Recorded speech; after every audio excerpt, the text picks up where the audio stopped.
here doing the Friday stand down from Landman Life HQ. Got Landman Life and the intern sitting here. We got our beer sponsor, Silver Eagle, observing from the peanut gallery over here. Supplied us with some delicious Budco products. We stay on brand here with Landman Life and the Friday stand down. So we will not be joined by any of the sluts from Tulsa today. They never showed up to the office. Lazy bastards. Not working. Yeah. So we're rolling solo here. Waiting on a couple of different people to call in. Should have some interesting people on this afternoon. In case you're wondering, the Henry Hub front month contract, $5.55. So natural gas was up today, but WTI down 13%. 68.17 for the NYMEX front month contract. So not a nice day in oily land. So what the fuck is this new variant called that you were talking about? Omicron. I don't know what the fuck that means, but it doesn't sound good. But you have to remember that this is all Joe Biden successfully lowering oil prices. Was Omicron part of like the Transformers thing? Isn't that where the Transformers come from? I think the Omicron variant came out of the SPR the other day. We got Tui. Their update. What's going on, Matt? Can you hear us? Hello. Can anybody hear us? Is the audio not working? It says it is. Popping. I think maybe Tui needs to adjust his output settings. I don't know if I can hear y'all. I can't hear him. I just switched it back. Oh, yeah. Can you hear him now?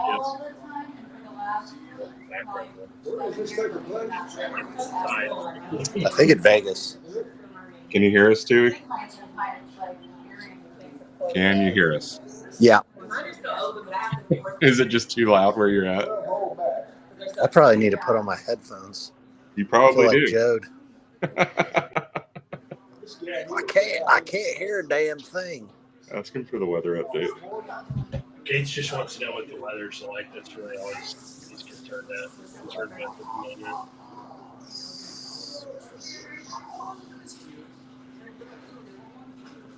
The popcorn man.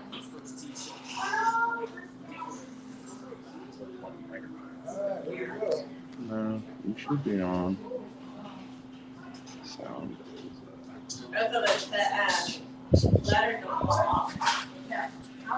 There we go. Can you hear us, Matt? I think it's in Vegas, yeah. Might be a win.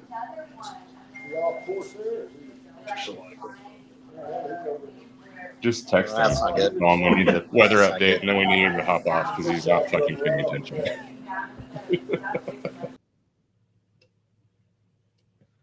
Oh, there he goes. That was a fail. The audio is obviously on. I can see the bars showing up. It looks like the two. Is it a little loud? I don't. Really, it doesn't really matter. I don't know. Maybe yours is picking up. We're both in the same room across the table from each other. I think everybody can fucking hear us. Who's MZ Tech? We can hear him. So okay. Tui said cold and rainy tomorrow. High won't hit 50. So cold and rainy. Yeah. Nice. I guess we were planning on going to the botanical gardens to walk through tonight. So hopefully it'll be Christmas clear lights or whatever. Tonight. Yeah, I think they're doing that. But I don't know. We'll see what's happening. So do you think this is literally just the market sell-off because of Omicron? Yeah, because, I mean, I saw some countries announce that they're already shutting down flight. Well, I mean, I think the U.S. is shutting down entry from South Africa or a bunch of South African countries. I remember last year when that was racist. Yes. That was extremely racist. previous administrations to ban travel from certain countries based on the fact that they created the coronavirus. exactly. You know. Yeah. So I think it's. I remember it used to be called like the South African variant and the Indian variant and all of that. And then they got like the fucking Greek alphabet involved. And what you were saying, we've run out of letters now? Well, I think we're into the back half of the Greek alphabet. So, once they hit the Zeta variant, they can't really, they're going to have to use a different language, I guess. I mean, what are they going to switch to at that point? Latin, maybe. That's a dead language, bro. Nobody speaks Latin anymore. Who speaks Greek? I don't know, people in Just Greece. all the Greeks. I guess. I don't know. Nobody cares about Greek unless you're in a fraternity. Let's see if we can get Sankey to come back on this week. He popped in for a hot second last week. Yeah, but he's gonna call the line No, I'm gonna send him the fucking link this time. because you guys are friends now. We've always been friends. Shut up, dick. Here we go. Let's see if Bomber wants to join. Probably not. He's probably busy doing Bomber shit. Surprised he hasn't been dunking on any Bitcoin virgins today. I think he's busy dunking on the world for Omicron fears. He had a pretty good video that he posted, the Dr. Evil thing that I was listening to earlier. Maybe Sam wants to join.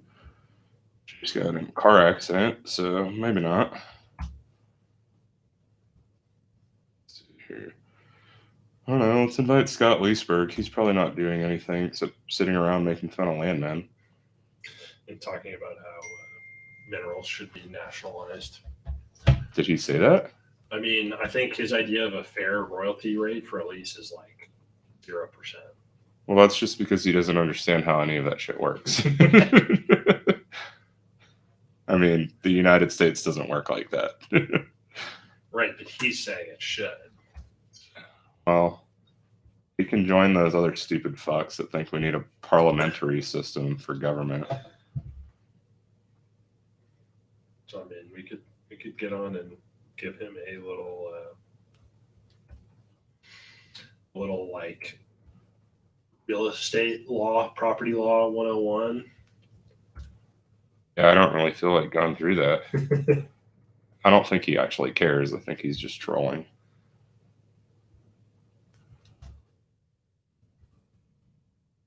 So, Dane, what are you seeing in the beer commodity pricing market? Is that a thing? What's you guys industry metric y'all run off of?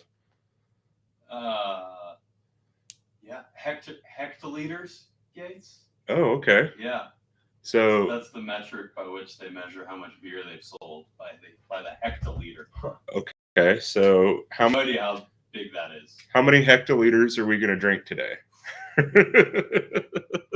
At least one. I'm not sure what I just committed to. So. Is that like a truckload? It seems like a lot, yeah. Because, like oil, we count barrels. Yeah. And what is it, 42? Yep, 42. 42 gallons make a barrel. And, I see a lot of language in like old contracts where it says like, whether it be 44 or 42, it would be considered the lesser of. And it's like, at what point was it 44? So a hectoliter, it's HECTO liter, is 100 liters. Why would that make any sense?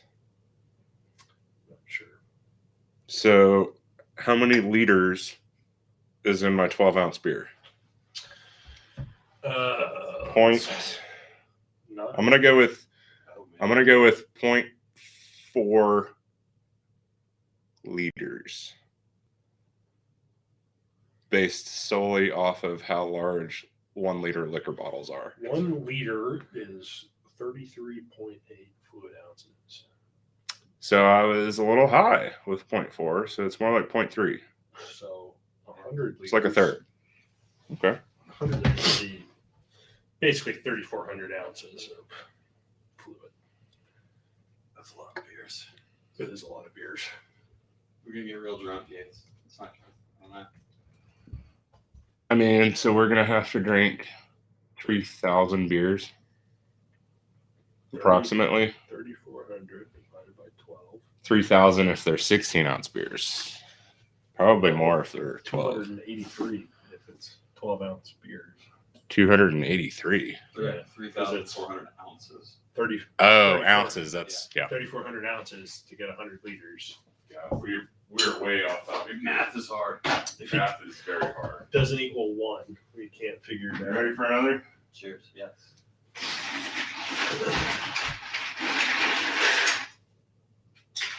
Intern. No, I'm still working on the 16-ounce beer. Or what is this? Yeah, 16. You're 16. you're 0.3 of a hectoliter beer. Is that right? Scott says he wants to call in. Send him the link. I already did. No, you didn't. Tell him to fuck off. Tell him to click the goddamn link. I'm not. Aggressive enough. I'm used to hearing everything in the headphones. So When somebody joins, I you know. will hear it. Oh, here he is. Hey, Scott, make sure you adjust your audio input and output settings. We're throwing you on live. I'm assuming it's Cheeseburg. Somebody named Scotty just joined, but their audio is not set up yet. And their video is not working either. So he's probably on fucking Android. Hello? yeah. What's up, Scott? Does it work? Turn off my video? You can if you feel so inclined. You don't feel like showing off your lovely face? Well, now we can't hear you, so I think maybe you turn off your audio again. So does the video have to be on? It shouldn't. You should be able to do those separately in the Camera and interface settings. The little gear icon. Can you hear me now? Mm-hmm. What's going on, Okay. man? We were just talking about Nothing how, much. I just want to clarify the royalty thing. I never said 0. I guess the point is, with all these shale companies doing so bad, maybe it wasn't a good idea to do 25% royalties. We're I'm not saying that arguing Yeah, with you yeah, there. I That's a don't- terrible fucking Yeah. idea. It's not a sustainable idea either. But try telling that to a landowner. Right. So you're saying that, the company shouldn't have signed that, but they didn't really, we're spending other people's money. It doesn't matter. Well, it's a symptom of the land run that went on. If you're competing for leases, you can only really offer 2 different things, and that's more money per acre or a higher royalty. And some of these companies were willing to offer higher money per acre and a higher royalty. I mean, I remember in 2011, I was working in Gonzales County, and we were picking up leases for around like $300 when I first started down there. And about 6 months later, we were at $1,500. And, every time the competition matched our offer, we would get authorization to start going higher. And I kept telling everybody, like, hey, if you can still pick up a lease for cheaper, don't offer anybody higher. Right. And then our instructions became, don't offer anybody anything lower, even if you can get them to sign it, because then they're going to hear that their neighbor got a better deal, and then they're going to be pissed off. And I was like, well, that's their own fucking fault. But, we just kept raising prices anyways. None of that shit was going to be sustainable. But we never started off at lower than a 4th royalty, which was pretty crazy to me. So what's like the highest royalty you've seen out there? I mean, I think I've heard some guys talk that like there's some spots in Louisiana where people are getting like 30%. But that's a totally No, different yeah, it's system. kind That's not working out the same way, because that's what mineral interest in Louisiana reverts to surface ownership after if it's not leased or developed. it's like 10 years without production or something like that it Or reverts. I think it has to be. It's either has to have production or be under an active lease.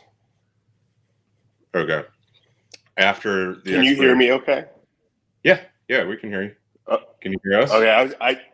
I had this horrible echo where everything you said I'd hear it twice, but it's not doing that anymore. I went back out and came back in. Yeah, that was probably our fault. Oh, we got Tui joining back in. Maybe he put on his headphones this time. God, I just can't hear for shit. What's up, Tui? Hey, man. Hey, we're talking to Leesburg about how the royalty should be zero. He probably knows the story behind Jeez. 30%. Jeez. Hey, Tui, can you give us Yep. a quick rundown on Louisiana? What is the reversionary policy with mineral interest reverting to the No, surface? prescription? Yeah. Yeah, so if there's 20 years of non-use, which is 20 years absent production, so not contractual history, but absent production, it reverts back to the surface owner. And there's all sorts of case law and shit on it, but that's kind of it, high level. Yeah. I was thinking it was 10 years, but Hasn't somebody thrown around like 30% royalties out there in Louisiana? Yes. There is, I can't remember the big landowner. There's a big landowner there that I think we got stuck with. We got stuck with 30%, or we at least got stuck with 27.5 and escalating royalties. So it's pretty awful. 27.5. God damn. That's wild. Yeah. 25 is max. No one's going to pay that anymore.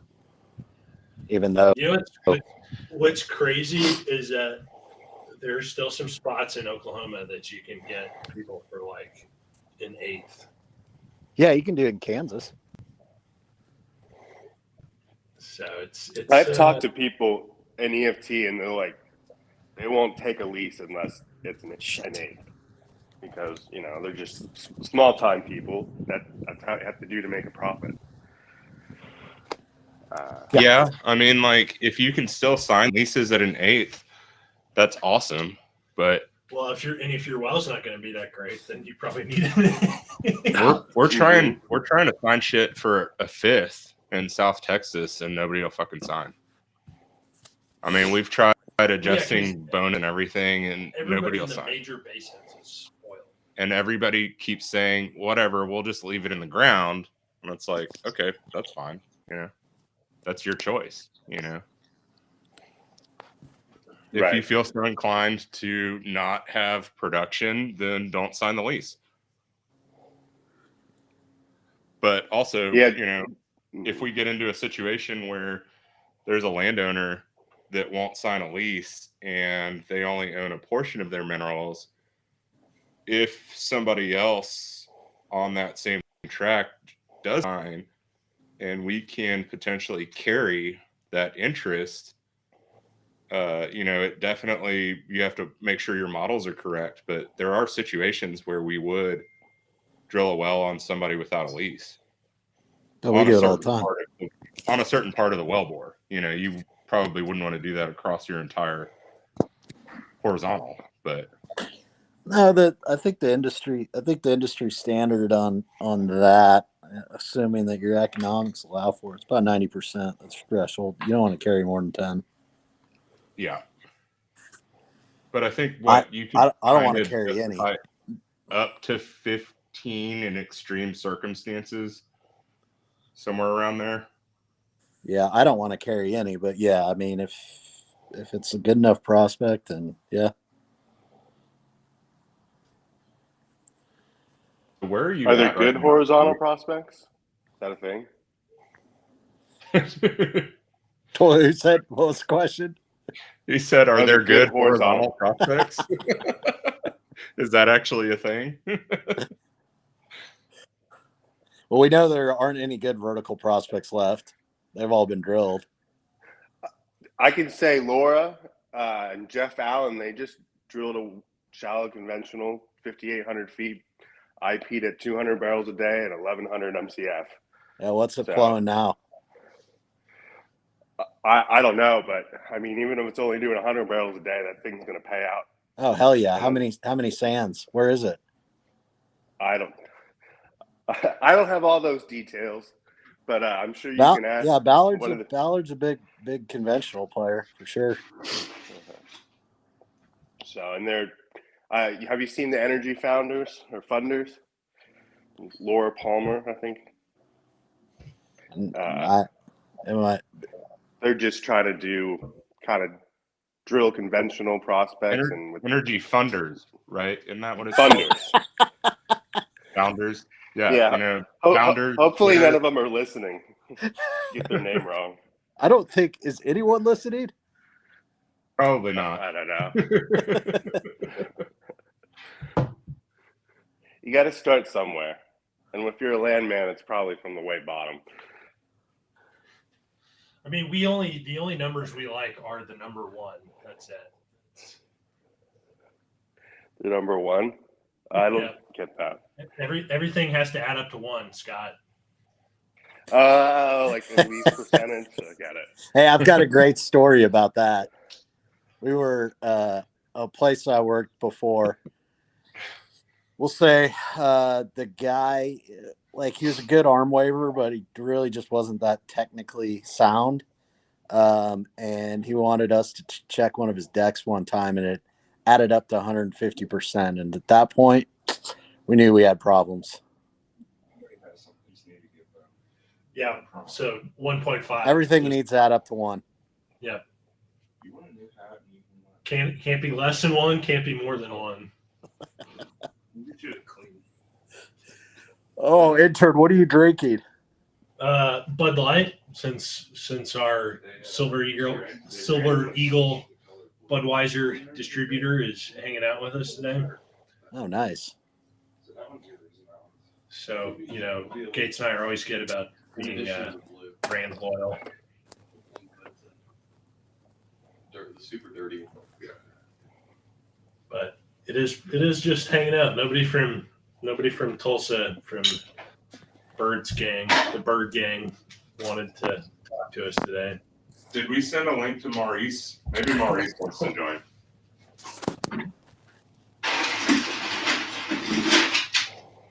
Can we get KP on and we start trolling him? If KP gets on, he's not allowed to talk about goats. Yeah, no goats this week. We're not allowing goat Twitter. Sim's gonna come join here in a minute. Will you DM the link so that I can? Shut I up. had some really good goat curry the other day.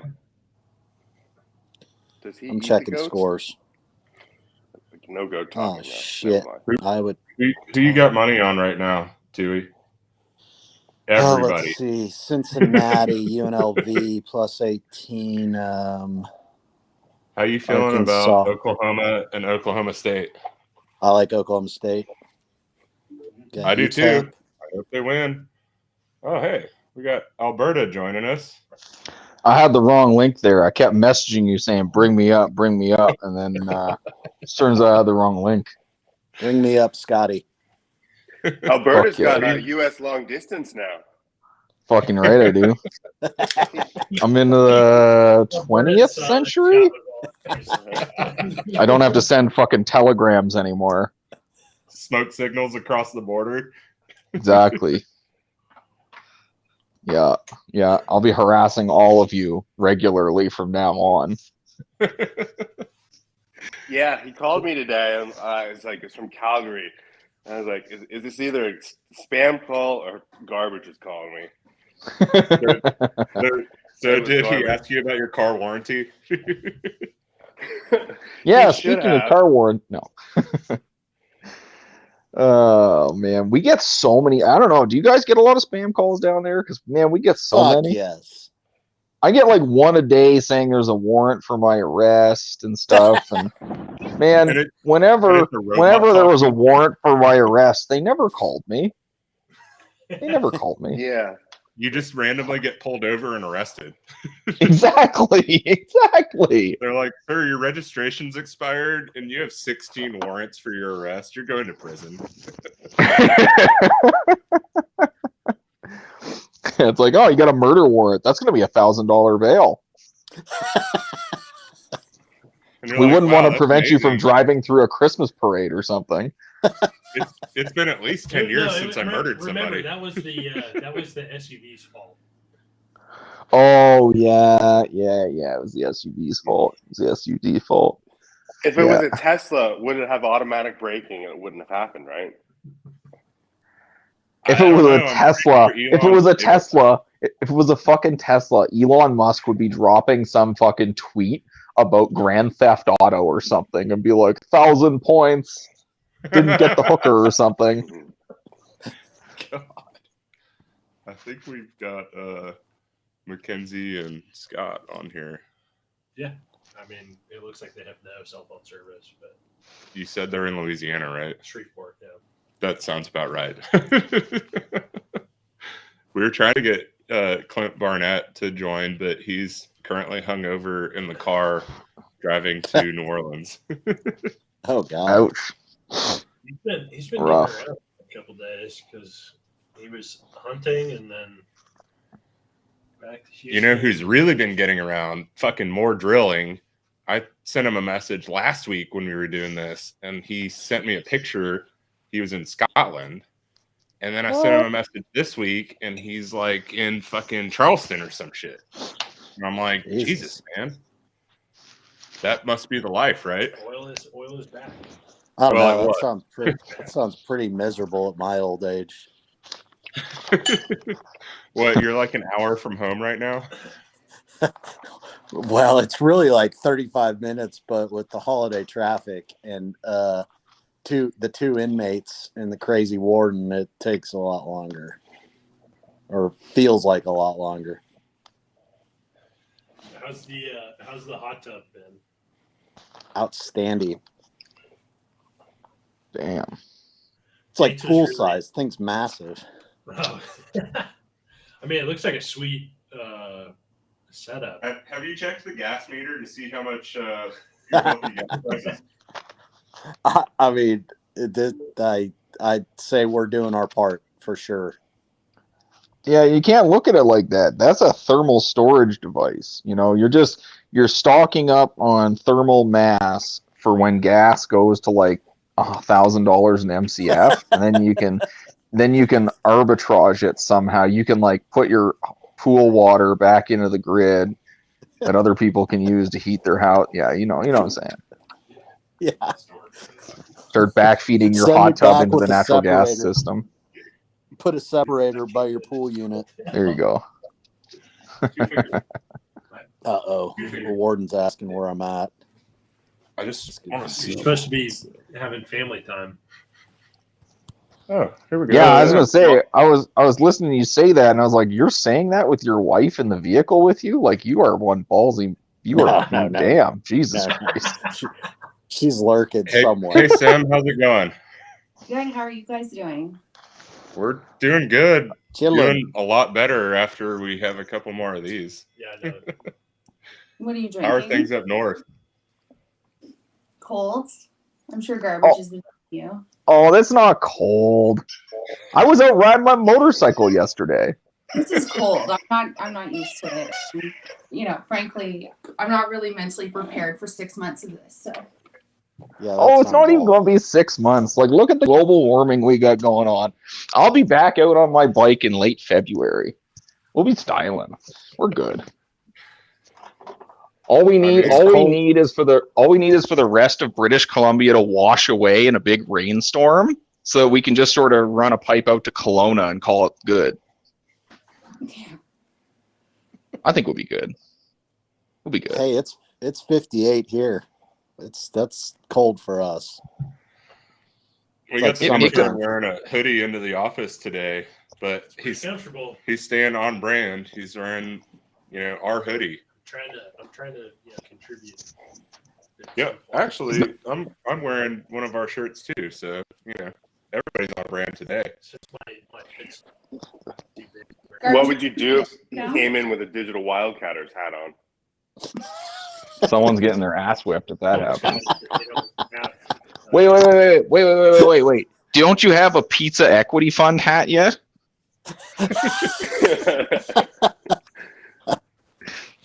I'm assuming that's going to be the next. That's got to be the next line. Pizza Equity Fund 2021. Fund 2 or something. I don't know.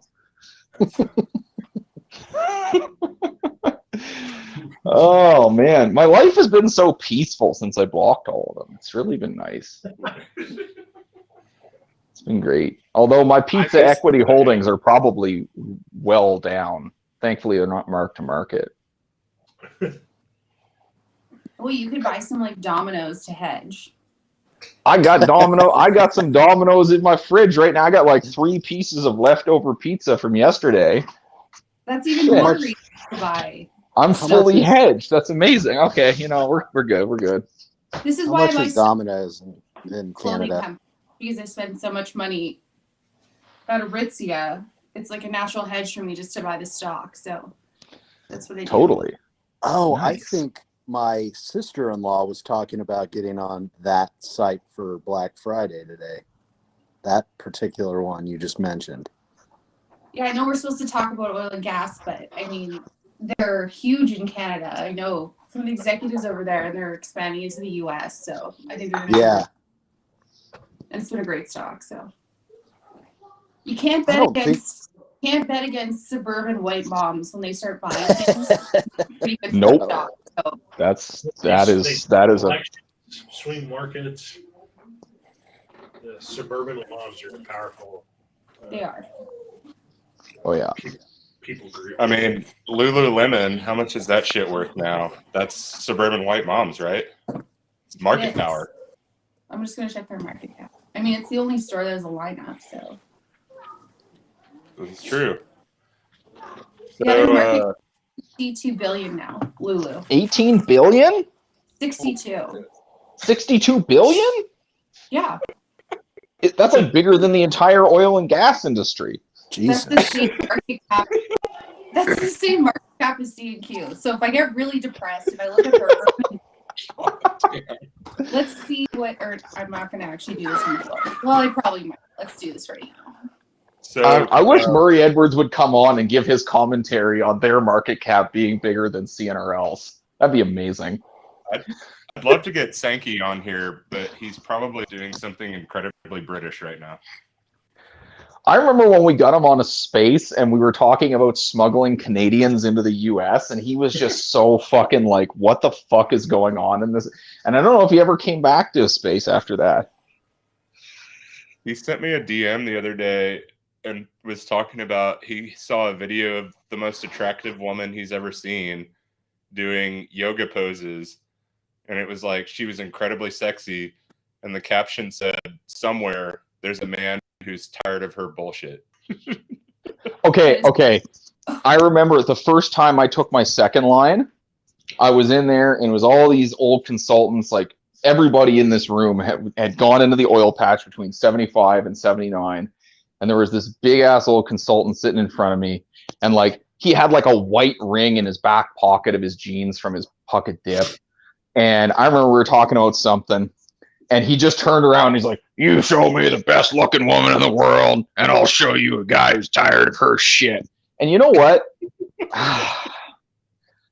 And it's not to be sexist or whatever, but my experience thus far, unfortunately, has confirmed that.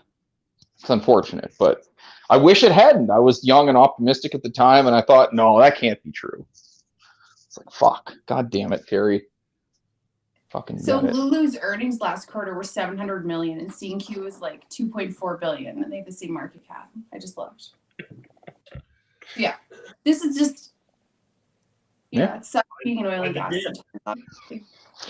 Maybe CNRL should pivot to start manufacturing leggings. Yoga leggings? Yeah, totally. This is like, okay, if Elon Musk was like the CEO of CNRL, then he'd be like tweeting about like, I can't believe this. I'm coming out with my own leggings. Or some other crazy ass bullshit, like, I don't know, whatever the fuck insane shit he would come up with, like a automated oil and gas or, you know, self-driving, whatever. I don't know, some fucking fraud. But that's what these guys should be doing. They should be out there just being like, fuck, I can make a better legging than Lululemon. Like, fucking bring it on. Murray Edwards strolls out into a press conference in some Lululemon leggings. I mean, the guy weighs like 400 pounds. He's not really. I know. Think about when I think about yoga leggings. I know, but could you imagine? That would be the greatest publicity stunt ever. They need to make yoga leggings for like hefty guys. Those would sell really well. You figure? I'm gonna say I really think they wouldn't, but I would be open to hearing your logic on why they would. I mean, I don't know. They're comfortable. I feel like so are sweatpants. Fat guys just wear basketball shorts though, so they've kind of already got that covered. Whoa. Hold on. I'm gonna I don't identify as a fat guy. I don't identify as a fat guy, but I wear basketball shorts. But I won't say what I was just gonna say. Oh, come on. I'm gonna have to agree with them, but I will say that just because they would sell well does not mean that they would look great on fat guys, right? Oh, I agree. Like, I don't actually want my eyes to see that, but I mean, they're comfortable pants as well. Okay, Sam, you were gonna burn me. I have to hear it. I was gonna say that. Okay, maybe fat guys don't wear basketball shorts, but sloppy guys do. Oh, well, I am Alberta garbage, so there we are. Just being transparent. I think I have irrational hate for men in basketball shorts because they just look absolutely fucking horrendous. And yeah, oh yeah, totally. No one looks in them, so you should just burn them all. Yeah, but you know, I'm pretty sure my basketball shorts posts pictures of his basketball shorts on the reg. Nobody's paying attention, but you know. Sorry, are you talking about my pictures of me in basketball shorts at the rig? No, I was talking about OG Credit 1 posting his pictures of wearing basketball shorts. Yeah, because I'm pretty sure I dropped a selfie of myself from the rig this summer where I was in rubber boots and basketball shorts. I probably just insulted half of VFT, but I mean, you guys just got to stop wearing basketball shorts. They look really bad, so don't do it. I'm going to say that it was more than 50%. It wasn't just half. It was probably more. I don't own a pair of basketball shorts. Yeah, I'm not a Get out. Cheers. So what are you guys all drinking? I hope y'all are drinking. Well, Alberta doesn't drink. I have water. Yeah, I guess that's it. Yeah. I'm drinking a Coke Zero. Good choice. Okay. Well, yeah. An old fashioned. Hydrated over there. It just worked out because I had nothing to do today, so I worked out twice. So now I'm drinking water. Damn. Yeah. You really are preparing to be inside for 6 months, aren't you? Yeah. Because I'll hibernate and blow up like a bear. No, I'm just kidding. I won't. I would never do that. And then you'll be buying the leggings for fat guys, right? Yeah. You'll be taking secondhand leggings from Murray Edwards. Joking, obviously. Oh shit. Okay, so are y'all looking to buy anything with the bucket pricing on? I mean, shit, pretty much like the world right now. Anything besides leggings? I mean, I bought a lot of leggings yesterday, so I'm not. Sam's already really long leggings, so like. But maybe if you get some margin debt and buy more leggings. I know. I actually have a workout closet with just workout clothes. So I have a second closet that has just workout clothes in it. You have two fucking closets? First thing, you're gonna think I'm a complete idiot bimbo, but because I saw it on Keeping Up with the Kardashians, Khloe Kardashian had a workout closet. I was like, I want one of those. So now workout closet, and I'm not kidding you. I have like 50 pairs of black workout leggings. We're supposed to be talking about oil and gas here, so. I have a clothes hamper with long johns in it. Well, just think of how much oil and gas went into your 50 pairs of workout leggings, right? Yeah, I mean, I think we should all be very grateful for some support. I'm trying to dig us out of a recession, right? So. Fucking doing God's work. Yes. So what did we close at with WTI today? It was understandable. Who wants to even look? It wasn't even 69, 420, 365, 24/7. All of the above. 68.17 was the WTI. Ouch. And what did we drop from today? Down 13%. Like 78? Didn't we open at like 78? Or did you open at like 76? Either way, it's fucking brutal. Okay, but yeah, no, previous close was 78.39. Seriously though, how long do y'all think that might last? Because market conditions, I don't think are going to be suppressed to the point. I think OPEC's gonna go fucking ape shit. I think OPEC's gonna be like surprise cut or some shit, or at very least, they're gonna pause output increases. Well, you saw the other day that they posted that they said there would be a retaliation to countries trying to coordinate releases from their SPR, which the SPR releases worldwide are like not even a drop in the bucket. However, totally. It was absolutely coordinated. So totally was. I think OPEC retaliates. I think because of this drop, they retaliate even fucking harder. And I mean, like, here's the thing, like this fucking variant, who here, by show of hands or whatever, is going to adjust their lifestyle in any way whatsoever based on this garbage? Like, I'm going to be drinking a hell of a lot more Budweiser. That's for damn sure. That's the spirit. It's not just about you personally adjusting, right? If it starts impacting like jet travel and there's travel restrictions, then it actually hits demand. I don't actually think it's a big deal, but no. I mean, we need OPEC to do something smart on next week, right? Okay, so I agree with your point. Yes, travel restrictions, yes. It'll probably have some kind of an impact. But this is not March of 2020. We also are heading into winter, at least for North America, and everywhere in Europe is already supply constrained. Natural gas was up. So yeah. Oh yeah. I'm just saying, I mean, yeah. There's not any situations where you would continue to have natural gas production without oil production. Right. So, they're hand in hand, right? I think OPEC does some shit, and ultimately the physical supply reality 2 to 3 months from now is even tighter than it was ever going to be. I kind of feel like it might just be a wash, that it's not really going up or down, to be honest. Could be. If it hangs out at 70, like, okay, cool. Of course, would it be wonderful for oil to just moonshot and take a bunch of equities with it? Yeah, I guess, but like, whatever. 70 what bucks does Art Berman bucks. say about this? You know what? Shit. That was the fucking question we all should have asked from the very beginning. I feel like an idiot, the fact that I didn't... At 4 a.m., EFT should have asked Art Berman's ideas about what was going on. Well, and he'd have already been up for an hour, and he'd be like fucking through his 4th cup of coffee at Denny's. Because he's got an early bird special. Tennis ball.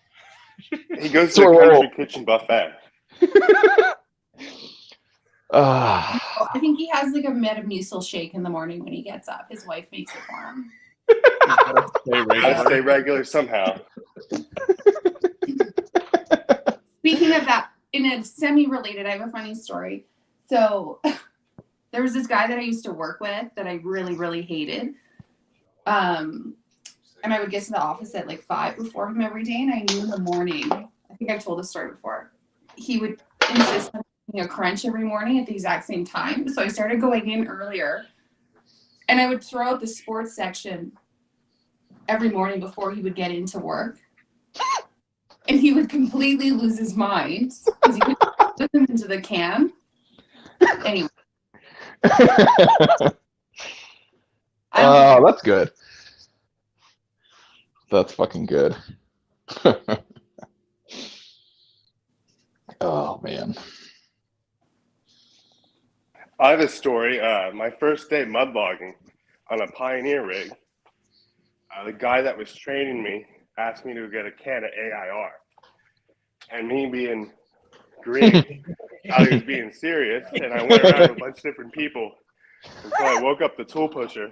Yes! And he's like, "It's fucking air, you idiot." And he slammed the door in my face. Oh, man. That's fucking awesome. First day in the oil and gas biz. I mean, I think that's a lot of people's first day, though. You know? My first day in like an office job, I was working at Vermilion, Alberta Garbage. Yeah. I don't know, like getting a CEO coffee and whatever. I think I was like 18. And I had never like lived alone because I had moved from my parents' house into a dorm. So I didn't know how to use a dishwasher because I'd never had one before. So the receptionist was out of town. So she's like, "Can you load everyone's dishes into the dishwasher?" And I was like, "Okay." But I didn't know that you can't use like dish soap in the dishwasher. So I put dish soap into the dishwasher and I flooded the entire office. And the fire department had to get called because there was like bubbles everywhere.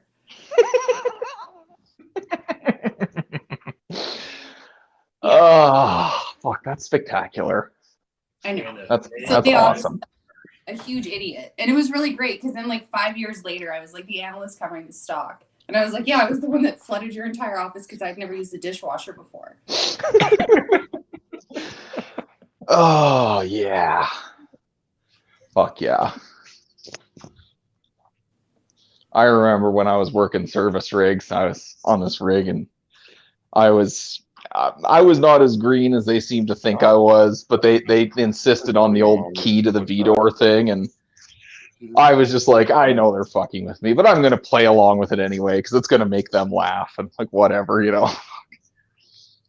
Go get the consultant for the key to the V-door. It's like, yeah, sure, why not? What the hell?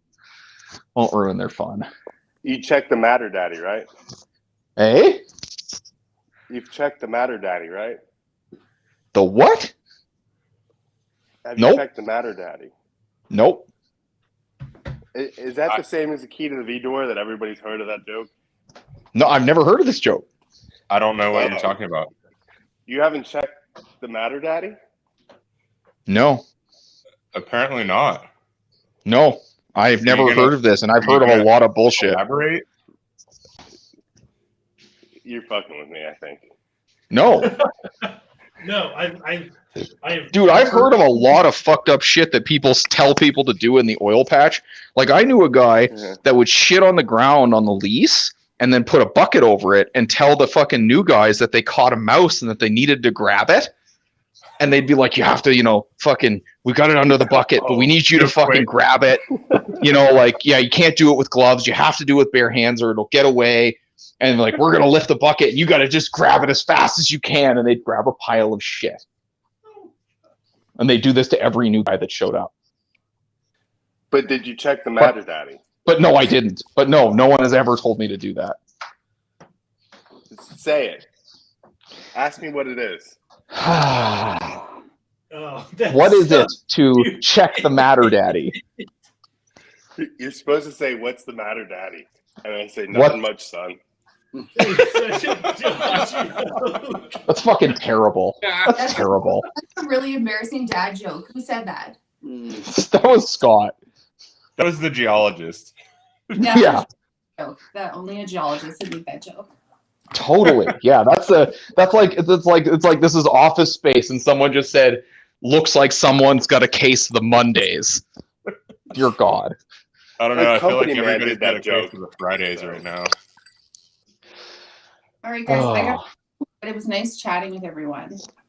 Thanks for hopping on, Sam. You stay warm up there. Good to see you, Stacy. Don't forget to check the Matter Daddy. That's terrible. That's terrible. We're gonna cut you off for that one, Scott. Jesus Christ. The same guy that was part of the shit under the bucket crew. He told me he told me the story of how he worked on this location and it was basically like the fucking location was pretty much floating because it was in the muskeg. And there was all these muskrats. And they would take these muskrats, they'd catch one, they'd make sure they were gloved up so it didn't bite them. And they'd catch one of these muskrats and they'd jam it in the casing. They'd be like drifting and tallying and drifting casing. And they'd jam it in the casing and put the protectors on. And then they'd tell some new guy to go fucking pull the protectors off the casing. And then they pull the protector off the casing and then the fucking muskrat would come out at him. Oh, shit. Put them in people's lockers and shit.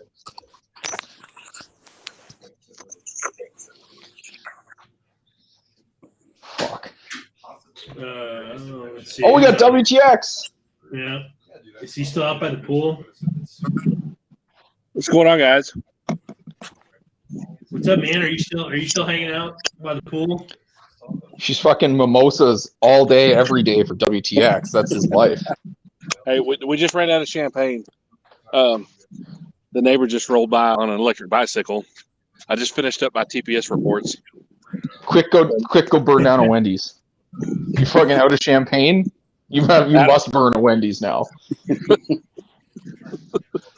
Yeah, so we're actually celebrating Thanksgiving today with my mom's family. So I'm about to drop a turkey in some grease. Nice. You just headed back to West Texas on Sunday? Yeah, on Sunday. Yeah, nothing going on. We had a little leak on an injection line today. It wouldn't be a proper holiday weekend without a leak.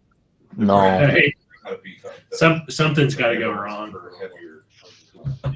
That's right. I will say this: got some really fucking good operators working right now. Solid ass construction crew. And they're on it. Nice. Is that all stainless you run out there for those? It should be. Yeah. It definitely should be. Yeah. Yeah. Because they sell a lot of them. But no, it's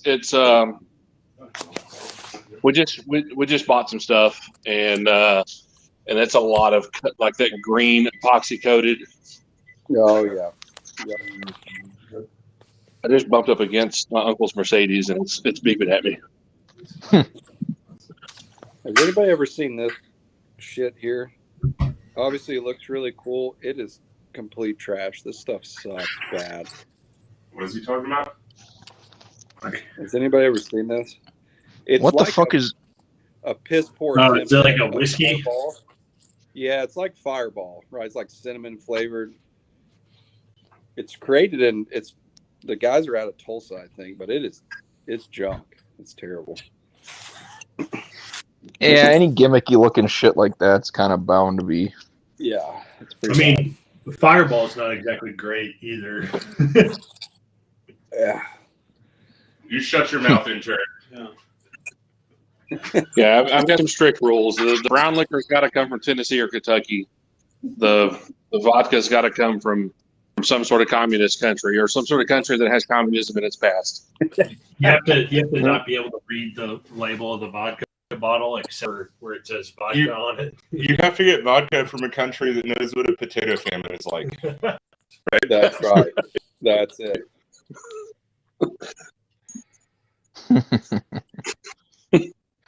So, or beer seltzer brought over Michelob Ultra Amber Max. So How is it max? Is it like fucking 8% alcohol? Like a real beer, apparently. Eh? Like a real beer.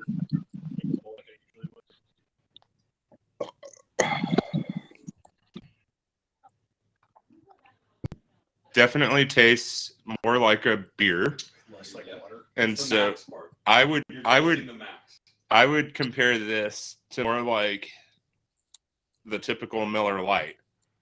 versus Michelob Ultra, which would be more like a watered down Coors Light. Yeah. Fair enough. Right? Yeah. Kind of. That works. Yeah. It's not a bad beer. It's not Michelob Ultra Amber though. It's got Max in it. So It's a step up above step up. amber. It's Yeah. the max. I was expecting a higher ABV max. Isn't that wild that the like the beer world went full circle? Like extremely boutique to the big boys taking over the boutiques. Now the big boys are just trying to imitate their own shit, right? And like everybody is owned by one of the three big ones, or I guess it's really just two big ones now, right? Yeah. Two big I mean, it's fucking Molson Coors or your InBev, right? Pretty much. Yeah. So, I mean, I guess, do y'all distribute any breweries that are not owned by any of the large companies still? Yeah. Couple? Because Carbach got bought by InBev, right? They did. Freetail, Okay. biggest one in San Antonio. Oh, what's up, Paul Sankey? How you been doing, man? Sankey's here? Hey, can you hear me? Oh, my lord. There we go. Sankey's here. I think he needs to adjust his input settings on his audio. I have no But idea how to do that. I figured No, he's good.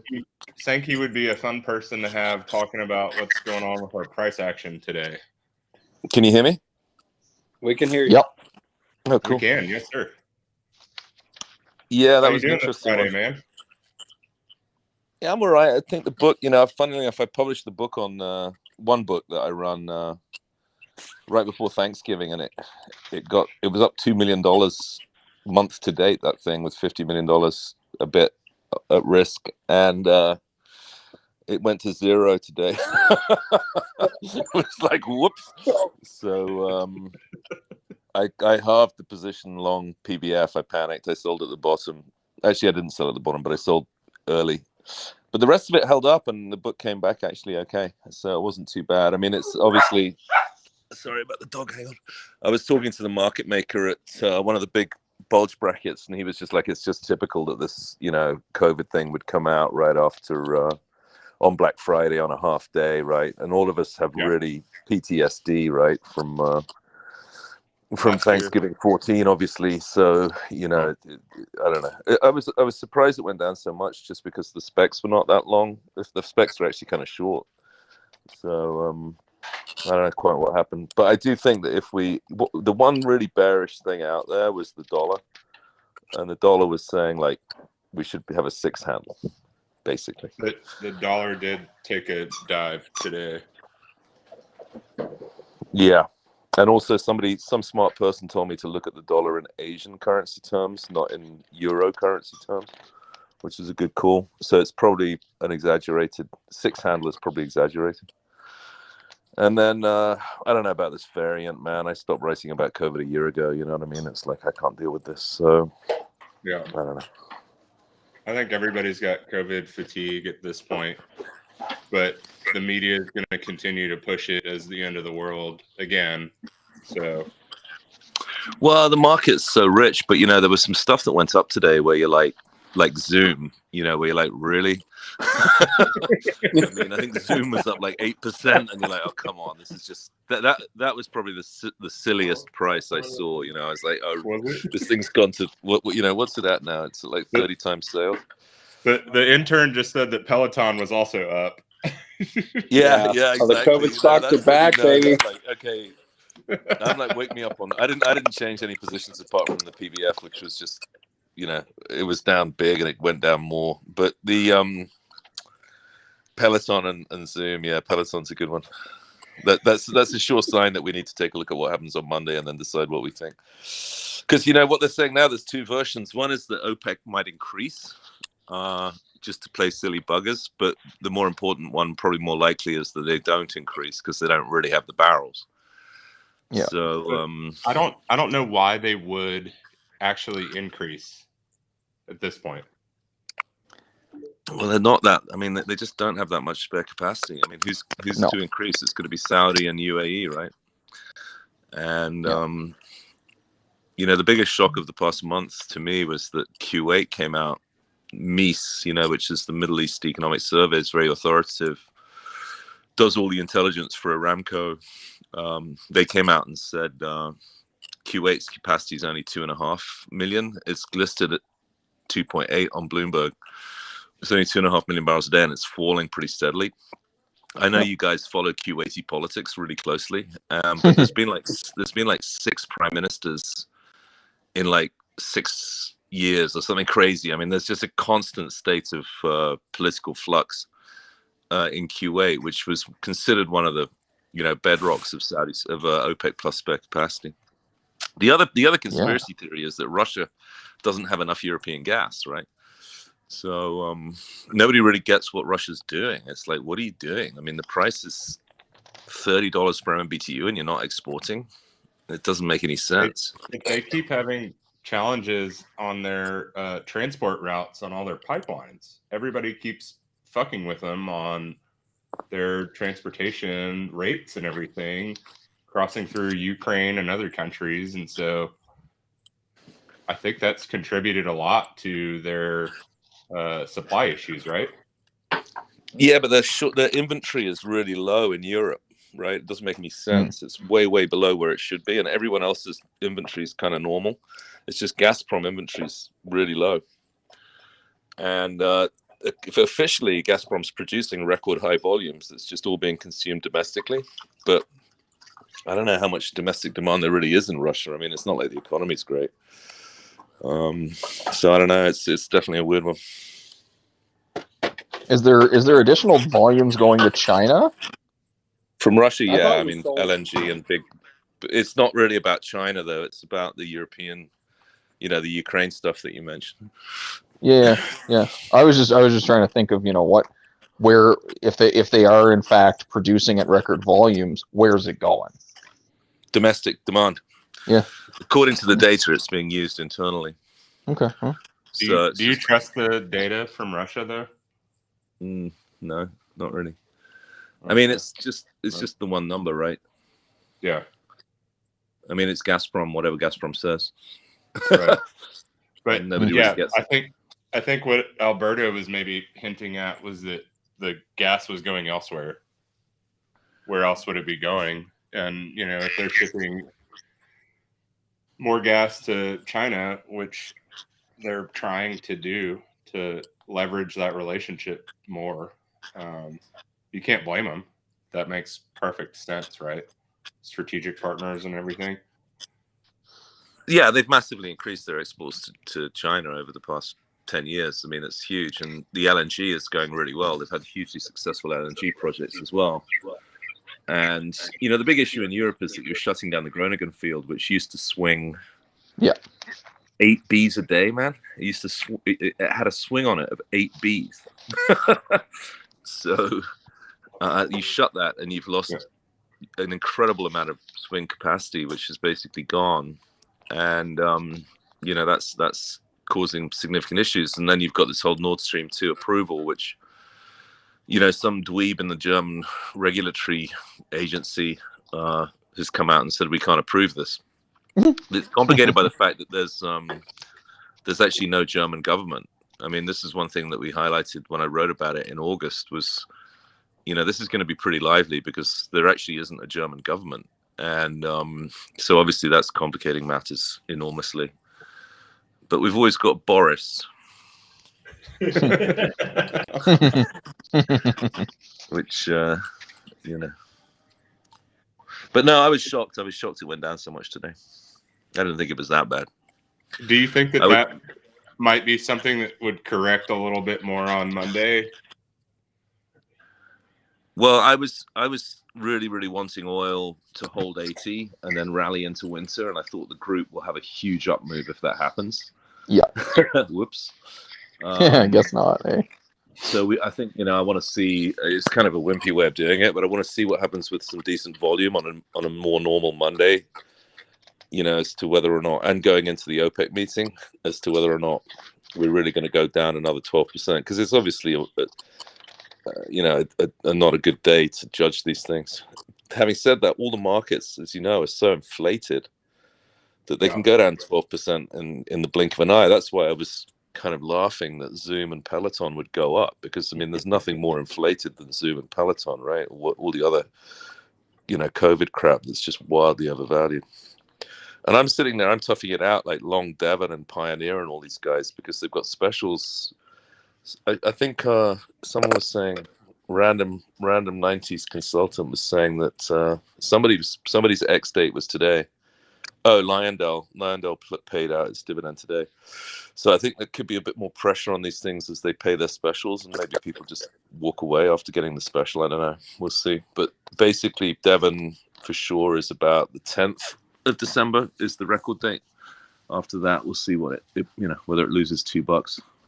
So there were a couple people in our DMs this morning talking about buying more Devon this morning. Was that intern? Did you buy some more Devon this morning? Yeah. I mean, most something people in EFT are already balls long as it is, right? So. Yeah. Yeah. Have you guys looked at Diamondback yet? I'm meeting them next 2 weeks' time, so I'm looking forward to that. I'm heading to Midland. You can't get more bullish than EFT right now, right? No, you can't. I'm also holding the Sankey Christmas party in Midland. I haven't actually announced that yet, but it'll be December the 10th. If anyone in Midland wants to come along, I'll buy you a drink. Me? I might have to send the intern up there for that. Oh yeah. I think we're going to be having a baby probably the 9th. So I might have to pass out on that, but just tell her to hold it.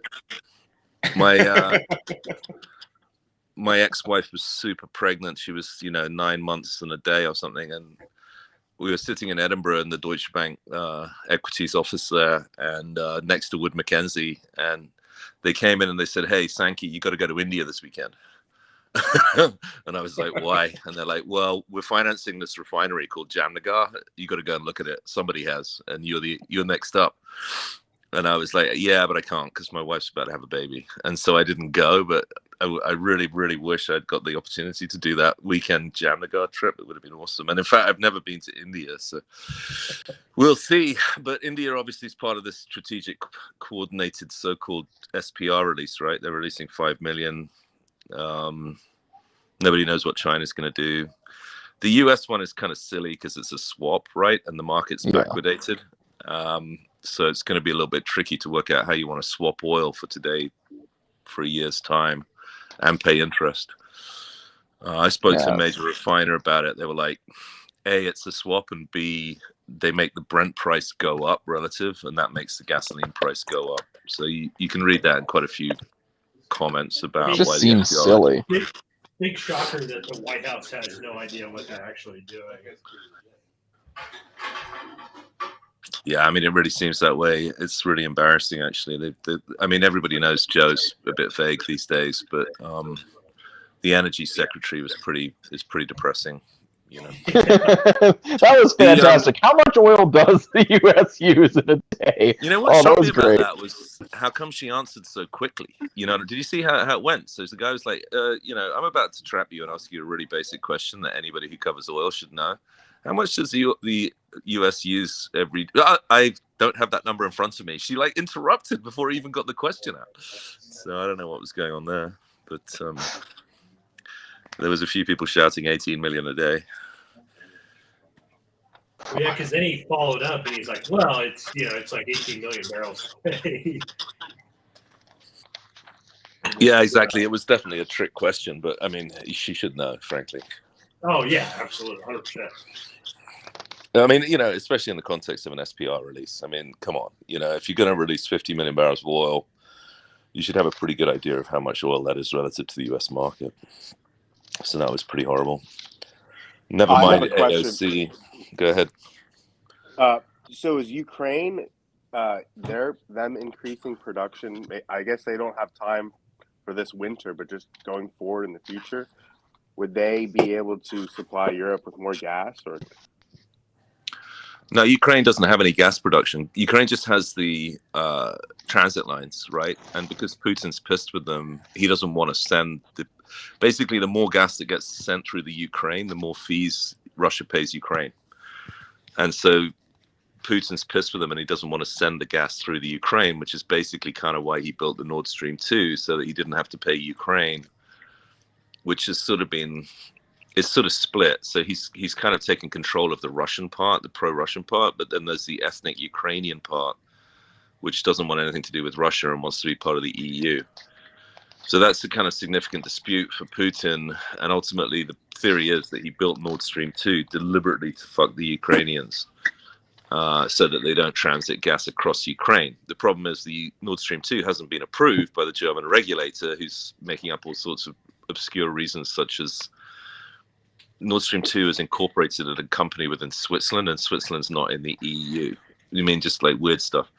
So basically, that's why the Ukraine issue is the big one, and nobody really knows what Putin's doing, because, you know, is he really trying to jam Europe more than it's already jammed? Because as you can see from Javier Blas, who's printing this stuff on Twitter, the price of electricity is, I mean, as he said today, the only word for it is insane.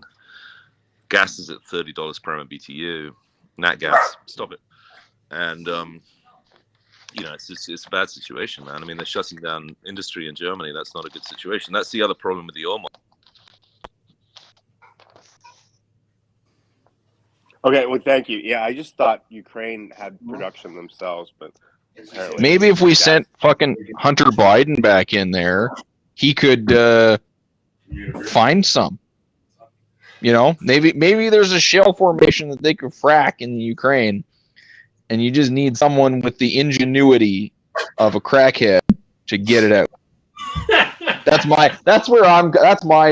baseline on this. If tactical nukes are on the table, anything is possible. Send in a crackhead with the backing of the U.S. government, and you will find natural gas. But maybe a crackhead roughneck, right? Somebody that's got a little experience. Dude, Hunter Biden would be the greatest roughneck ever. Yeah, that just man load him up runs. and have him throw some chain. That man runs on marching powder. Like Only should we call him a that's crackhead? like a job application. It's just uppers only. Like if you dude, fail like a drug 40-year-old guy, you got the job. 40-year-old guy, definitely a quarter ounce a day and screwed up teeth and like knocked up a stripper. This man is the rig hand. He is all rig hands in one. Fucking legend. Frackhead. I think it's like crackhead to frack hand. Frackhead. Yeah. Yeah. So he's knocked up a stripper and has gotten all that straightened out. But he's knocked up another stripper and he's still trying to work it out and keep his 401k. Oh man, I can just that man has oil in his goddamn veins, whether he knows it or not. So all this talk, does that mean the Fayetteville Shell is back? Are we back in Arkansas at this point? Are we ready to go or what? 550 natural gas. Yeah, I'm leaning towards more Arkoma Basin. Okay.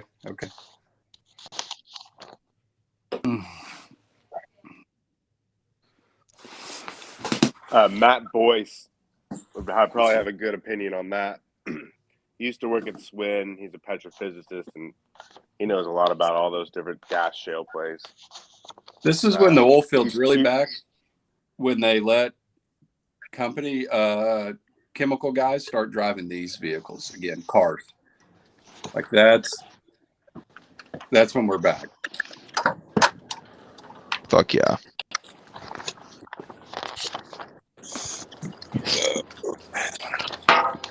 I've never had this before. Where are we at? Oh, what do we have? St. Archer Gold. St. Archer Gold. It tastes a lot like a Coors Pure. Huh. What's the alcohol content? Stanky, what are you drinking these days? I try to avoid alcohol, mate. You know, it's a good idea. The less I drink, the better my life is. What are you guys having? I certainly don't drink. If I did drink, I wouldn't drink Bud Light, that's for sure. What are you having? Coors Light. It's absolutely horrible. Stop it. Budweiser. Viva Do you America. like to drink PG tips like Adele?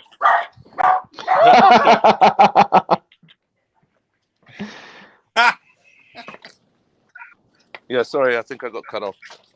No, What's your black tea of choice? See? Sorry? What is your black tea? Black tea of choice.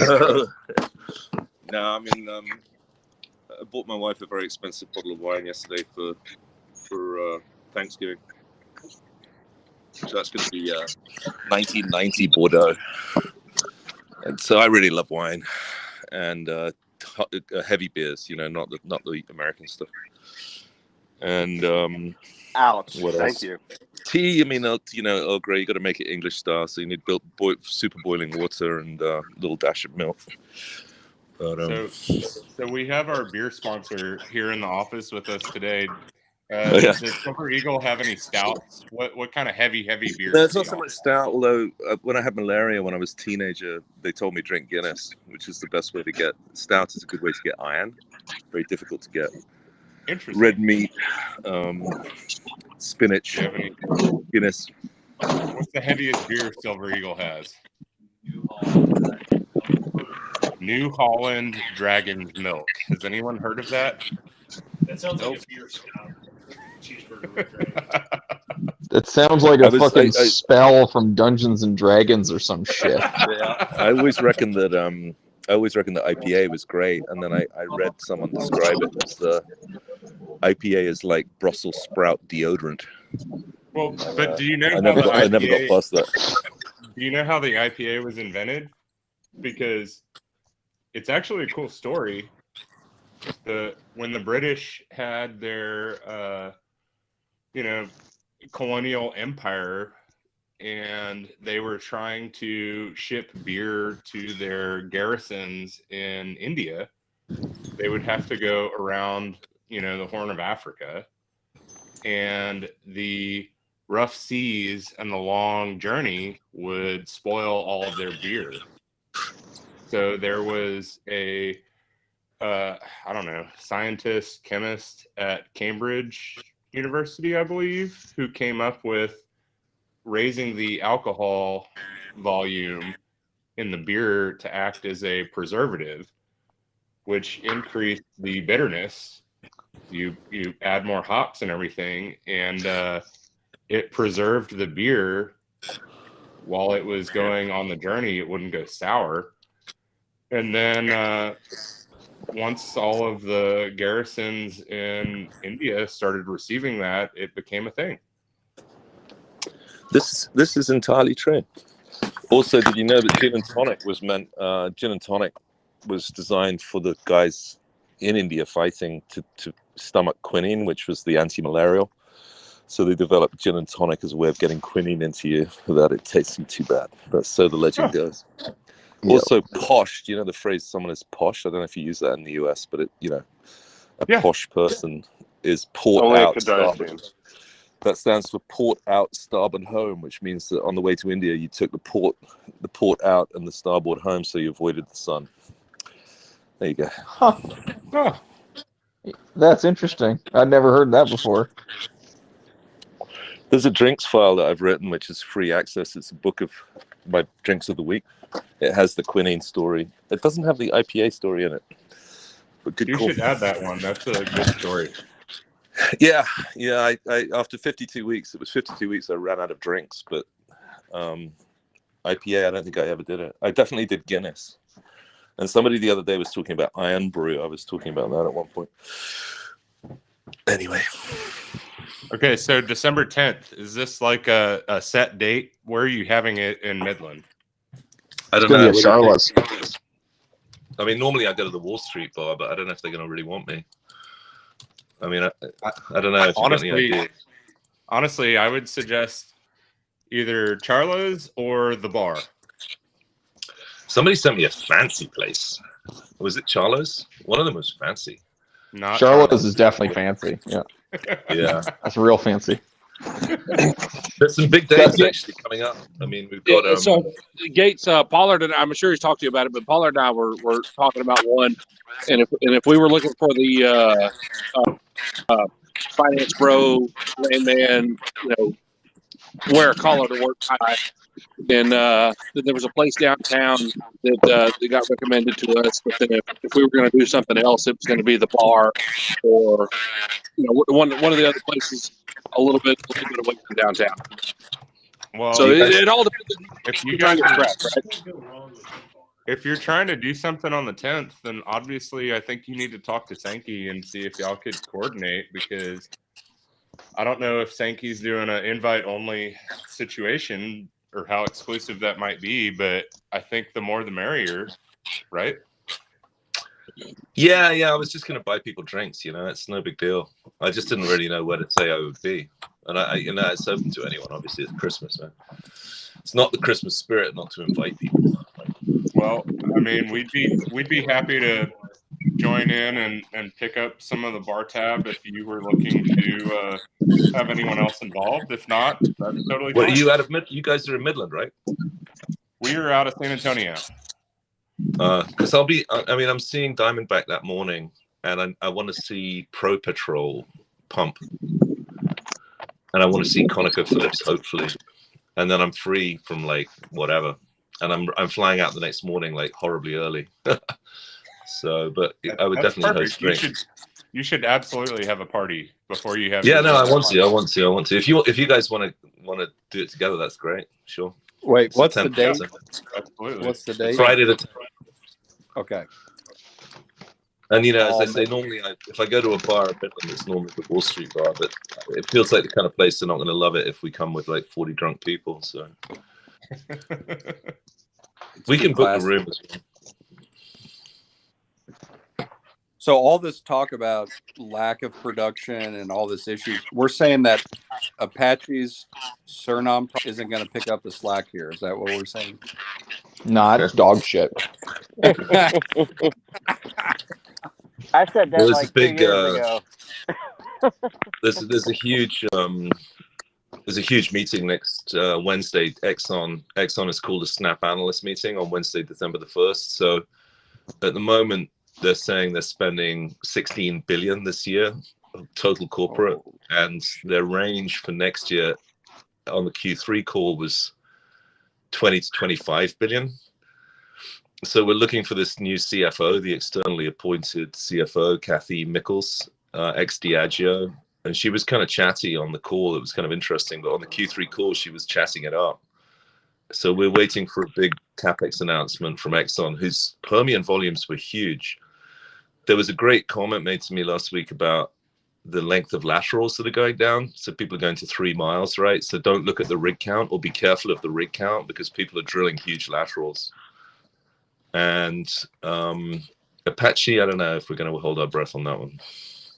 But I do hope to see them. Actually, I'm going to try and see Gary Clark, who might be the nicest guy in the world, who's the IR. I'm going to try and see him the week of December. That week, I'm in Houston all week. December the 5th onwards, and then I'm into Midland in the morning of Friday the 10th, and I leave on Saturday the 11th. So we'll do the party there, and you guys are now officially organizers. I'll just write a check. So, we're happy to help out, man. Yeah, well, we can do a live show maybe, which could be quite funny, right? Oh, that'd be perfect. That would be awesome. Somebody say party. Yeah, I don't know why do you guys probably oil guys, why do you hate the Apache stuff so much? You don't like the gas content, right? Well, they just lied about it, in my opinion. Yeah. What was the lie? My wife worked there for 6 years, and they basically told her in a town hall, if you're not behind the Alpine High stuff, you need to get out.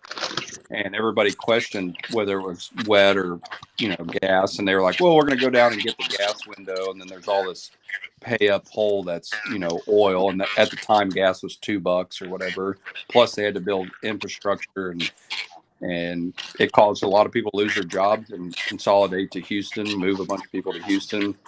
And then I read some of their Suriname releases. One of their wells was pre-quality water reserve.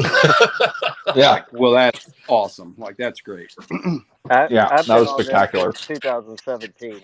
They had 70 barrel a day oil wells in Alpine, and they still went with the massive oil discovery release after those results. It's fraud. It's a fucking fraud. It's a fucking Yeah, fraud. Is what it it's is. complete fraud. And the And funny how thing is, they were in he the still has a Permian for a job long is time. crazy.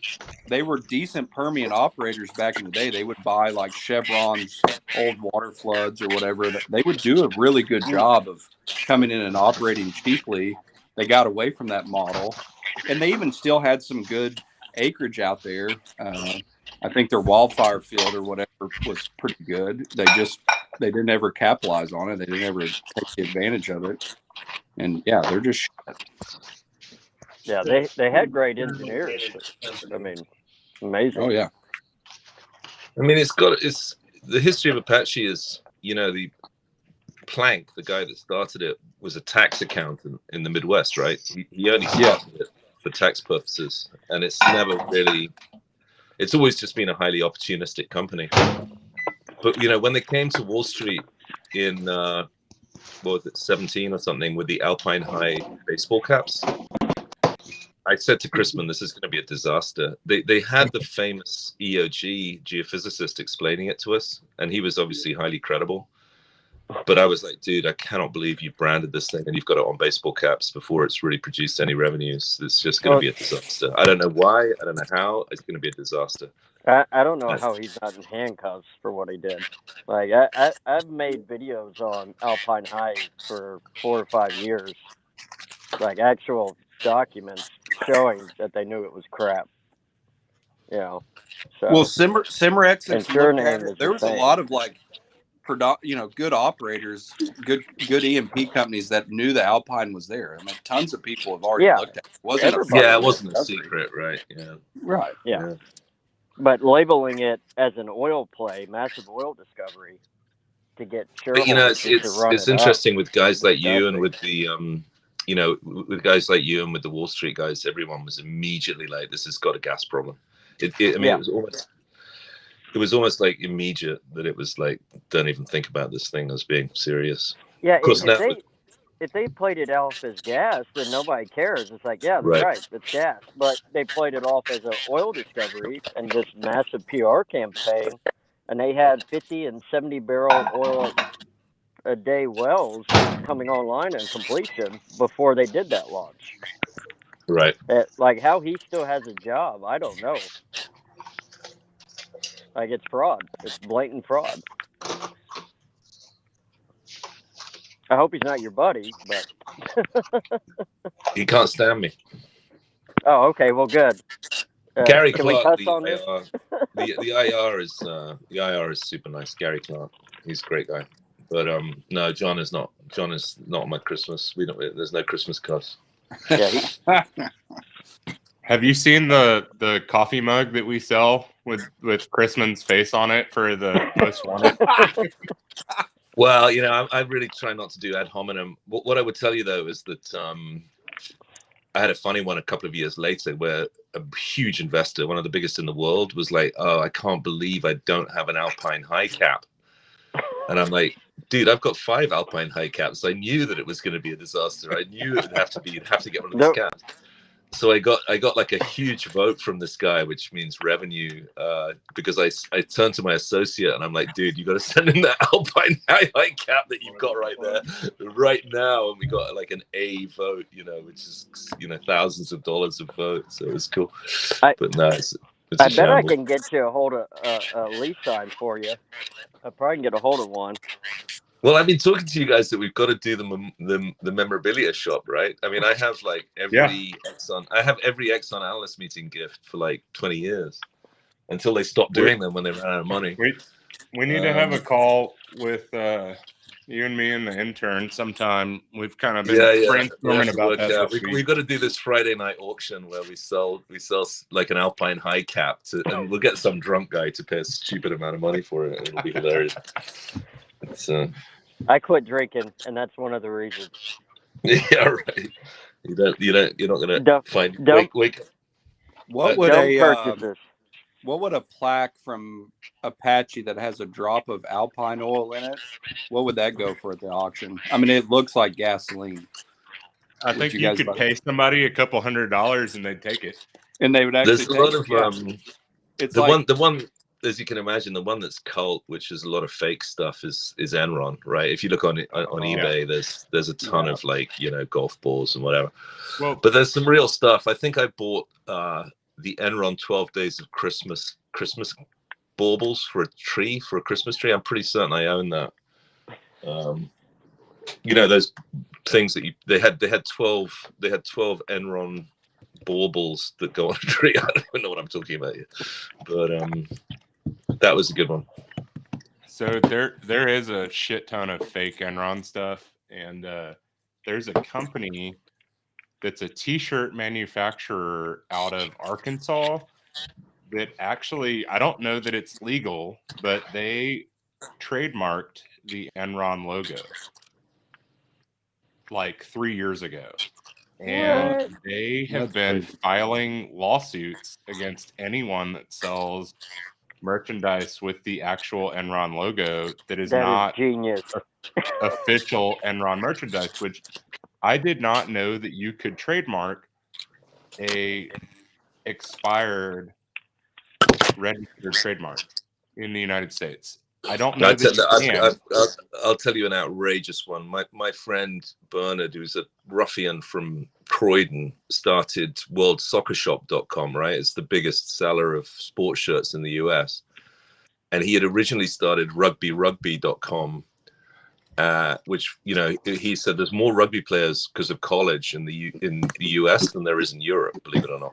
So anyway, he started a couple of big sites, and he does rugbyrugby.com, and Ralph Lauren contacts him and says, we own the word rugby, you can't use the word rugby, and we're going to sue you. You know, you're some shitty little website, and we're Ralph Lauren, we're going to sue you for using the word rugby. I don't know if you know the history of rugby, but rugby is actually physically a school, right? I mean, it's the name of a school in a place called Rugby, right? And at that school in Rugby, they played a game called football where the guy picked up the ball and started rugby.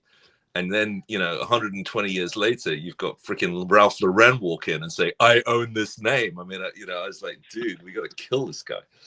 So, I wonder if Polo's the same way. Right. I bet you they claim that they own Polo, right? It's insane. Wow. Yeah. I mean, I'm pretty sure that I could say that I own Landman Life. Yeah, you're good with that. Point. Apache is not called Apache anymore, right? Because it was never APA Corp.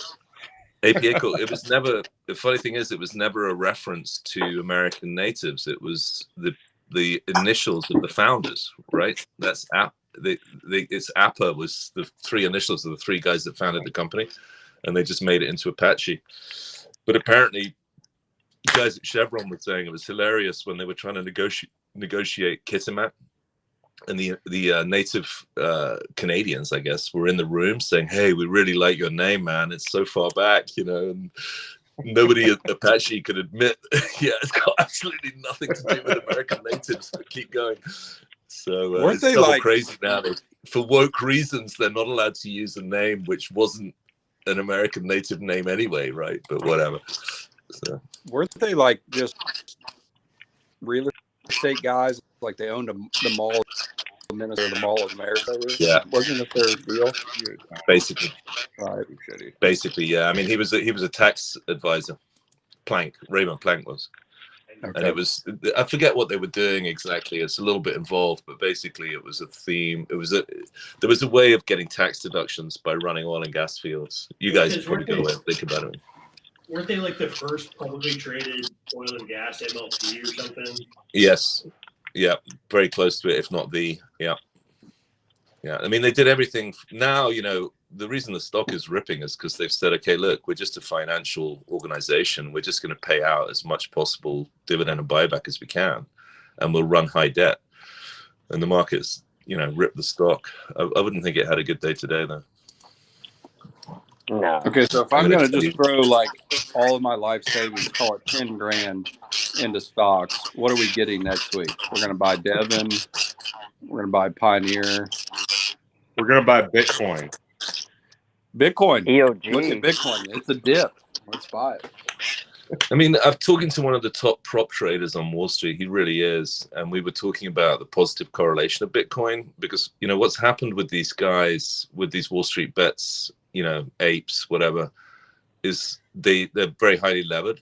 And if the market goes negative gamma, which obviously it did today, you know what that means. Obviously, it's that you keep buying calls, the market makers have to buy the stock goes up, the calls come in the money, they repeat, you know, it's rinse and repeat, up and up and up it goes. Tesla is the signature stock, obviously, with just, you know, if you remember, Elon said that the stock is too high, in my opinion, $1 trillion ago.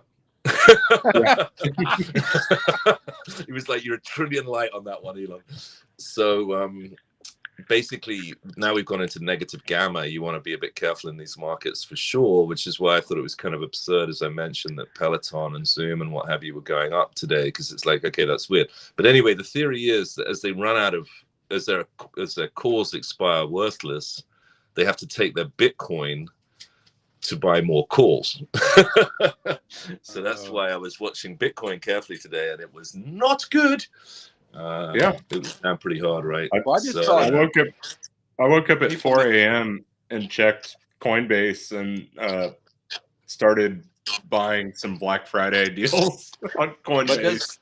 But does Bitcoin not correlate to the U.S. dollar in some sense? Like if the U.S. dollar is down, does it not track that, even though it's trying to be, you know, non-centralized? Is it some correlation to the U.S. dollar?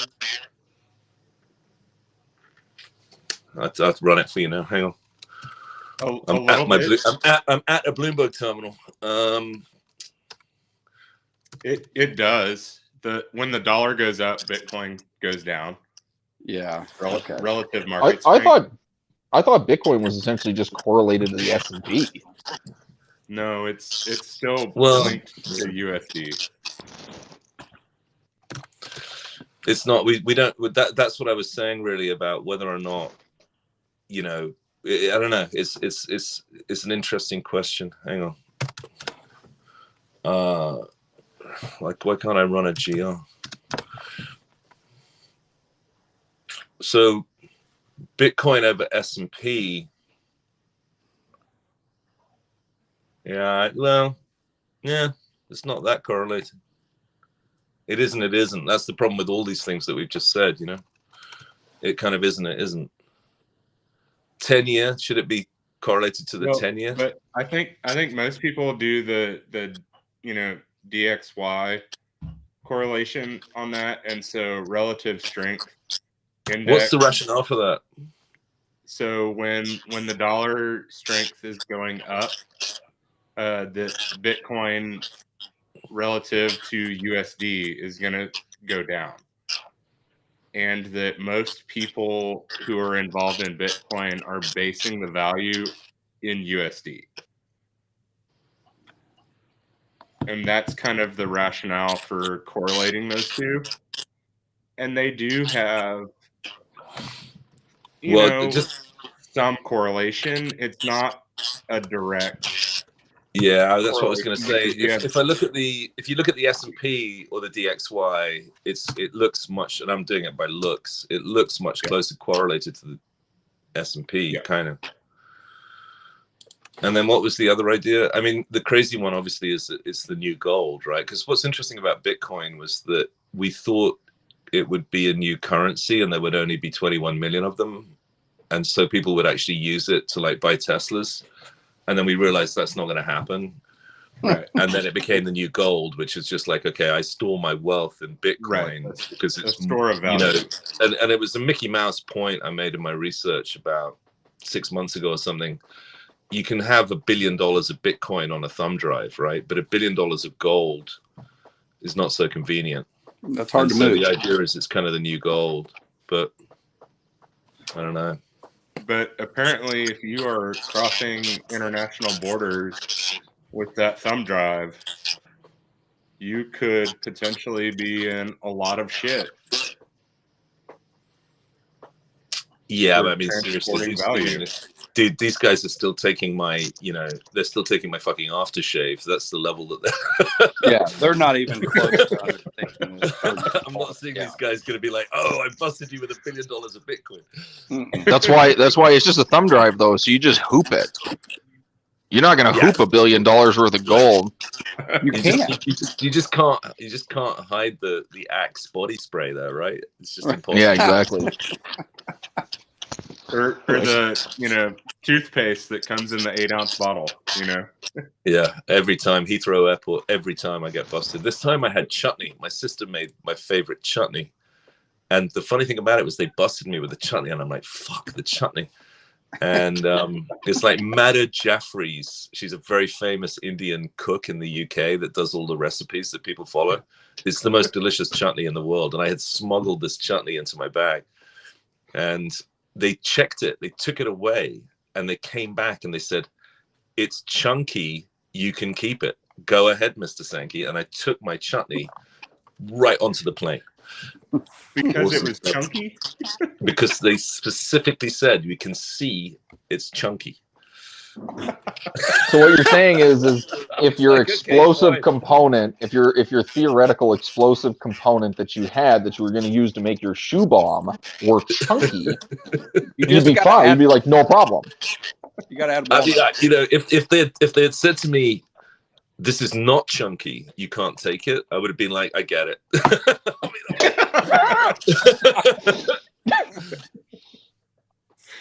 I mean, but what if you had your centrifuge also packed in your bag to, work out the chunks to make your right?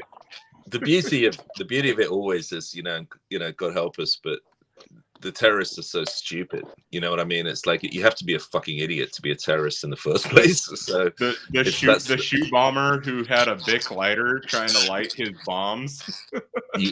You're going exactly where I was going. It's like, what you did what? And the guy is like life in prison, right? I mean, it's like, go away. They're throwing away the key. So he I think you're right. Isn't that right? He had a Bic lighter. He was trying to light his shoe on a plane. If the guy next to me on the fucking plane has a Bic lighter and he's trying to light a fuse on his shoe, I'm gonna beat the ever-loving piss out of that dude. But also, the thing about him, he was like English or whatever, but he looked blatantly like a terrorist. I mean, he was like ratty beard. Well, the underwear bomber was like the worst. You look at that guy and you're like, that guy's a fucking terrorist. What was the underwear bomber? He had a bunch of explosives stored in his tidy whities. Oh, wasn't he like Sudanese or something? Yeah. Yeah. Now, there was a great one here in New York where the guy had the pressure cookers, and he had completely the wrong setup to make them blow up, and he was like running around throwing pressure cookers at people that just kind of bounced on the street. I mean, it's again, got taken away for life. I mean, if somebody threw a pressure cooker at you and it had a bunch of stuff in it, that'd do some damage. I mean, you get smoked in the head with a pressure cooker. Fuck, should knock you out. He had the right general idea, but his execution was just absolutely atrocious. Incredible. All right, well, that'll do it. So basically, we got the Exxon meeting. We'll really watch the market closely, obviously, on Monday, because when we get some decent volume and what have you, and we'll see where we go from here. Well, I'm Paul, pretty worried I about appreciate you hopping on with us, and it's a pleasure, my friend. Let's stay in touch about December 10th and figure out a plan for that. We'd love to be a partner on that and be able to put something together. Where Well, it's all good news for you, because I'm just gonna write a check to some luscious bar lady at the end of it all. And if you've got any ideas about booking a place or anything like that, that's great. I'm just going to be a middle in that day, as they say. Do you guys know the guys at Pump? Do you know the whole it's Pro Petro, right? Do you know them? The fracking guys? ProFrac. The ticker is Pump. There's a Pro Petro, aren't they the people that just Pro Petro? That's what I'm trying to get to. Yeah. Massive fraud. I mean, yeah, the with CEO. the family buying the land deals and all Yeah. of that shit. Yeah. Yeah, Those but are the people those you're guys have meeting all been with? thrown out.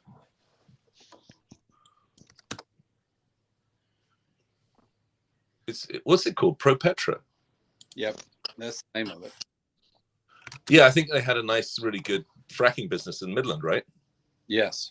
And then the guy was like using stock as collateral and not telling anyone to buy huge ranches. I want to And so say that. and he's been thrown out.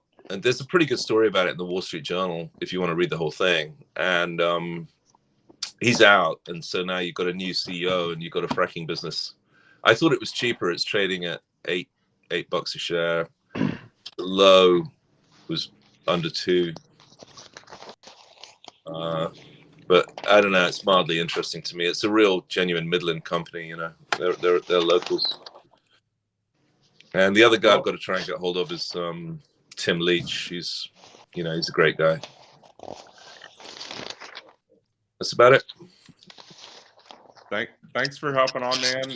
I think we're gonna close down. We're just getting close to 2 hours on air, but we'll stay in touch, man. Cheers. Cheers, y'all. Cheers.